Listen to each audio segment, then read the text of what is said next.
अब तक हमने देखा निशा अदिति से राज के साथ पार्टी में जाने के लिए रिक्वेस्ट करती है, जिस पर एक लंबी बहस के बाद अदिति मान जाती है और वो दोनों घर चले जाते हैं। वहीं जब अदिति घर पहुंचती है तो प्रेम उससे कॉलेज चेंज करने को कहता है, जिस पर उन दोनों की बहस हो जाती है और अदिति अपने रूम में चली जाती है। वहीं प्रेम के पास देव का कॉल आता है और वह उसे विवेक कपूर की पार्टी के बारे में बताता है। अब आगे।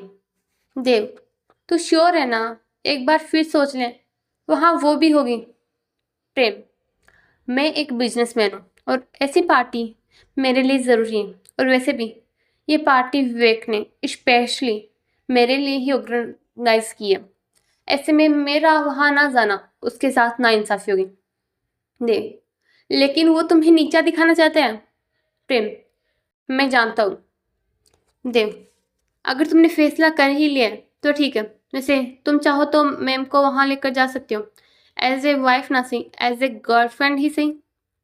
प्रेम, इसकी कोई ज़रूरत नहीं है। मैं नहीं चाहता कि हमारे कॉन्ट्रैक्ट के बारे में किसी को भी पता चले, स्पेशली विवेक कपूर को और उसे, वरना वो दोनों इसका फ़ायदा ज़रूर उठाएंगे, जो मैं नहीं चाहता। देव, ठीक है, फिर मैं तुम्हारे वहाँ जाने की तैयारी करता हूँ और साथ में मेरे भी। प्रेम, ठीक है। यह कहकर वह फोन कट कर देता है और रूम की तरफ जाने लगता है। वह जैसे ही रूम में जाता है तो देखता है अदिति अभी शावर लेकर बाहर आई थी और वह अपने कपड़े चेंज कर रही थी। वह एकटक उसे देख कपड़े चेंज करते हुए देख रहा था। वहीं जब अदिति की नज़र प्रेम पर जाती है तो वह हड़बड़ी में साइड से ब्लैंकेट उठाती है और अपने आप को कवर करने लगती है। अदिति, मिस्टर सिंघानिया, आप कब से यहाँ खड़े हैं और आप ऐसे कैसे अंदर आ सकते हैं? वही प्रेम उसकी बातों पर ध्यान दिए बिना उसकी तरफ बढ़ने लगता है, जिसे देख अदिति अपने कदम पीछे लेने लगती है, जिससे वह साइड टेबल से टकरा जाती है। वहीं गिरने ही वाली होती है कि प्रेम आगे बढ़कर उसे पकड़ लेता है, लेकिन इतनी जल्दबाजी में अपने कदम आगे लेने से वह बैलेंस नहीं बना पाता और वह दोनों बेड पर गिर जाते हैं। इस वक्त वो दोनों बेड पर थे, जहाँ प्रेम अदिति के ऊपर था और उसका एक हाथ अदिति की कमर पर था तो दूसरा हाथ अदिति के चेहरे की साइड में था। वहीं जब अदिति प्रेम को इतने पास देखती है तो उसके दिल की धड़कन अचानक से बहुत तेज चलने लगती है। अदिति, मिस्टर सिंघानिया, ये आप क्या कर रहे हैं? प्लीज छोड़िए मुझे। प्रेम फ्लर्ट करते हुए अपने एक हाथ से उसके बालों को सहलाते हुए, और मैं क्या कर रहा हूँ वाइफी? अदिति, वो आप वो प्रेम, वो क्या? अदिति, वो कुछ नहीं। प्लीज आप अभी के लिए मेरे ऊपर से उठेंगे? प्रेम, मेरा मन नहीं है उठने का। अदिति, क्या क्या क्या मतलब उठने का मन नहीं है? मुझे नहीं उठना है, मुझे उठने दीजिए। प्रेम, और अगर मैं ना उठूँ तो? अदिति, तो तो तो आप रूल तोड़ रहे हैं। हमारे कॉन्ट्रैक्ट में साफ लिखा है कि हम दोनों एक दूसरे को उनकी पर्सनल लाइफ में परेशान नहीं करेंगे। प्रेम खड़े होते हैं, ओह तो ऐसा है। अदिति, जी ऐसा ही है। कोई प्रॉब्लम है क्या? प्रेम, नहीं कोई प्रॉब्लम नहीं है, बस मुझे थोड़ा रेस्ट करना है तो ब्लैंकेट चाहिए। अदिति, क्या? लेकिन मैंने अभी कपड़े नहीं पहने हैं, तो अब पहले आप बाहर जाए, मुझे कपड़े पहनने हैं। प्रेम, ये रूल मेरा है, समझ आया? तो मैं नहीं जा रहा कहीं, और अगर तुम्हें कपड़े चेंज करने हैं तो तुम कर सकती हो, मुझे कोई प्रॉब्लम नहीं है।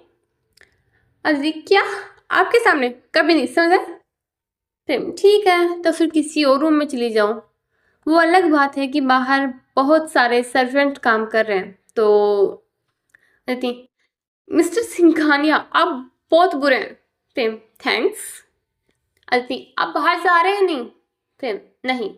अदिति, ठीक है, फिर आपके सामने कपड़े चेंज करने से अच्छा है मैं किसी और के रूम में ही चली जाऊँ, बाद में जो होगा देखे जाएगा। प्रेम, ठीक है, तुम्हारी मर्जी। अदिति गुस्से भरी निगाहों से प्रेम को देखती है, जिसके बाद वह रूम से बाहर जाने लगती है। वहीं जब प्रेम उसे ऐसे रूम से बाहर जाते देखता है तो उसे रोकता है। प्रेम, रुको। अदिति, क्या है? प्रेम, ठीक है, तुम कपड़े चेंज करो, मैं तब तक शावर लेकर आता हूँ। अदिति, आपके इस एहसान के लिए थैंक्स मिस्टर सिंघानिया। प्रेम उससे कुछ नहीं कहता और बाथरूम की तरफ बढ़ने लगता है।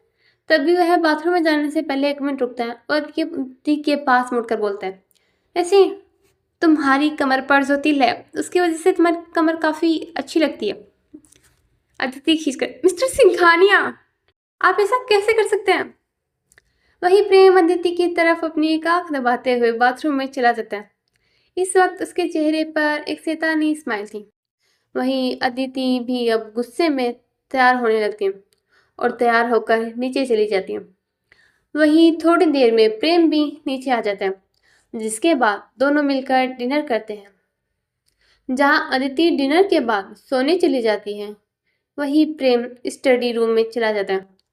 वह जब रूम में आता है तब तक अदिति सो चुकी थी, जिसे देख वह भी उसे गले लगा के सो जाता है। अगली सुबह अदिति और प्रेम उठते हैं और ब्रेकफास्ट करके चले जाते हैं। जहां अदिति को आज राज के साथ शॉपिंग के लिए जाना था, वहीं प्रेम को भी ऑफिस के किसी काम से जाना था। हे डियर लिसनर्स, कैसी लग रही है आपको हमारी स्टोरी? जरूर बताएगा।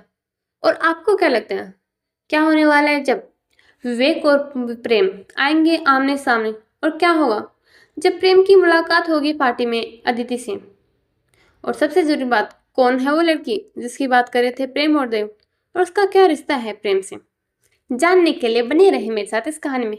तो चलिए फिर जल्द मिलेंगे अगले पार्ट में। तब तक के लिए बाय बाय, फिर मिलेंगे।